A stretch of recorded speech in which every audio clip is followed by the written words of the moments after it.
పెంటపాటి పుల్లారావు గారు ప్రముఖ రాజకీయ విశ్లేషకులు కూడా మనతో జాయిన్ అవుతారు. ముందుగా మల్లేశ్వర్ గారు నమస్కారం.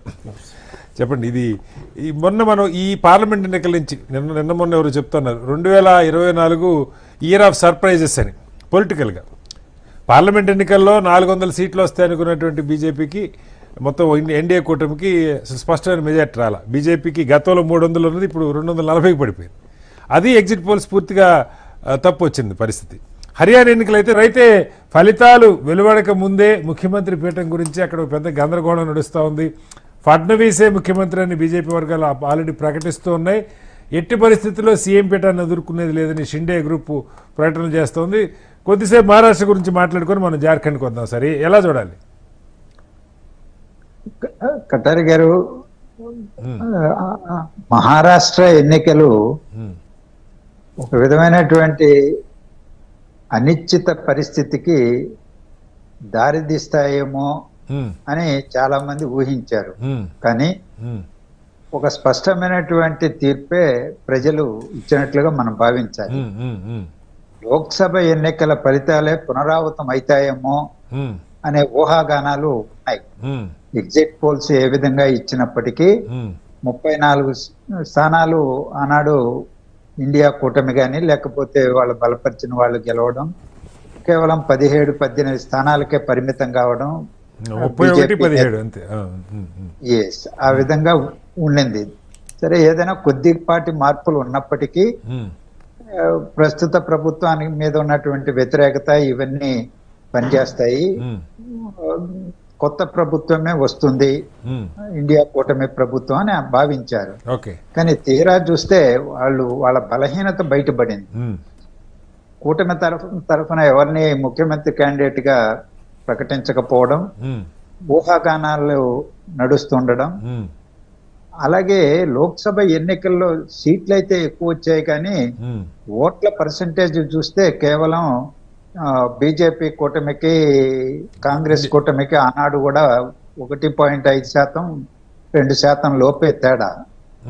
ఈ రోజు ఎన్నికల్లో పోలింగ్ సరళి చూస్తే ఓటింగ్ పర్సంటేజ్ దాదాపు 6% ఓట్లు బీజేపీ నేతృత్వంలోని కూటమి ఆధిక్యత సంపాదించుకున్నది ఓట్ల రీత్యా కూడా. దాని పర్యవసనంగా సీట్లు కూడా ఎక్కువగా వస్తున్నాయి. పంపకానికి సంబంధించి సీట్ల సర్దుబాట్లు కూడా బీజేపీ తనకు తాను తక్కువగా తీసుకొని ముఖ్యమంత్రి పార్టీకి లేకపోతే ఎన్సీపీ బీజేపీ తక్కువేం తీసుకోలేదు సార్. బీజేపీ 149 స్థానాలు అధికారికంగా తక్కువ మీన్స్ పోయినసారితో పోలిస్తే అదే 3 పార్టీలు శాసనసభ ఎన్నికల్లో వాళ్ళు చేసిన పోటీ చేసిన స్థానాలకి ఇప్పటికీ తక్కువ. 148, 149 చేస్తున్నారు. అది కాక దాదాపు ఇంకొక 20 స్థానాలు ఇతర పార్టీలు కూడా బీజేపీ అభ్యర్థులే ఉన్నారని చెప్తున్నారు, సరైన క్యాండిడేట్లు దొరకని కారణంగా. అవి ఏమైనా వీళ్ళ ఖాతాల్లో ఉండవు కదా. రేపు వీళ్ళు ముఖ్యమంత్రిని క్లెయిమ్ చేసి తీసేసుకుంటే వాళ్ళందరినీ పట్టుకొచ్చుకుంటారు, అది వేరే విషయం. కానీ అది బీజేపీకి పెద్ద కష్టం కాదు. ఈసారి ముఖ్యమంత్రి పదవి వదిలిపెడతారని కూడా నేను అనుకోవడంలా. ఎందుకంటే ఆ పార్టీలు ఇంకెక్కడికి పోలేవు. అటు కాంగ్రెస్, శివసేన, ఉద్ధవ్ ఠాక్రే వాళ్ళందరూ కలిసినా వీళ్ళని ఎవరైనా పట్టుకెళ్ళినా కానీ ముఖ్యమంత్రిని చేయగలిగిన శక్తి వాళ్ళకి లేదు. అందువల్ల వాళ్ళు ఇంకెక్కడికి బీజేపీ హస్తాలను వదిలిపెట్టి వెళ్ళలేరు. అందువల్ల వాళ్లే ముఖ్యమంత్రి అయ్యే అవకాశం కూడా ఉన్నది.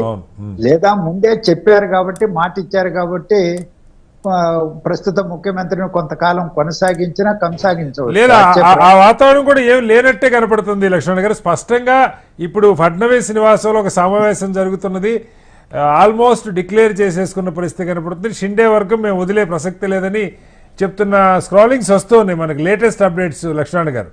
అదే అందుకనే ఇప్పుడు అంటే బీజేపీ నాయకత్వం అతనికి మాట ఇచ్చారని గతంలోనే ప్రకటించబడింది కాబట్టి దాన్ని హానర్ చేస్తే, ఎందుకంటే ఒకప్పుడు ఉద్ధవ్ ఠాక్రే కూడా మాట ఇవ్వలేదు అని చెప్పి అప్పుడు సమస్య వస్తేనే ఆయన బయటికి వెళ్ళిపోయి కాంగ్రెస్ ఎన్సీపీతో చేతులకు వెళ్ళిపోయాడు పవార్ గారితో.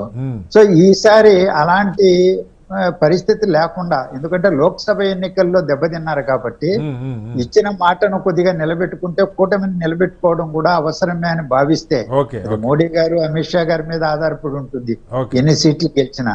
ఓకే కాకపోతే వాళ్ళ చేతుల్లో కీలుబొమ్మగా ఉండే ప్రభుత్వంగానే ఉంటుంది. అవును ఎందుకంటే 120-130 స్థానాలు గెలిచిన పార్టీ ఉమ్, ముఖ్యమంత్రి కాకుండా 50-55 స్థానాలు వచ్చినటువంటి వ్యక్తుల్ని ముఖ్యమంత్రి అవును చేశారనుకోండి, అవును ఉమ్. అది అంత స్థిరంగా అంత స్వతంత్రంగా పనిచేసేటువంటి అవకాశం తక్కువ. ఓకే ఒక్కసారి సార్ ఏదైనా- మళ్ళీ వస్తాను సార్ మీ దగ్గర లక్ష్మణ్ గారు. ఒకసారి ఈ విషయంలో దిలీప్ ఆచార్య గారు భారతీయ జనతా పార్టీ నాయకులు ఏం చెప్తారు ఒకసారి విందాం. దిలీప్ గారు, ఇక్కడ ఒక పాయింట్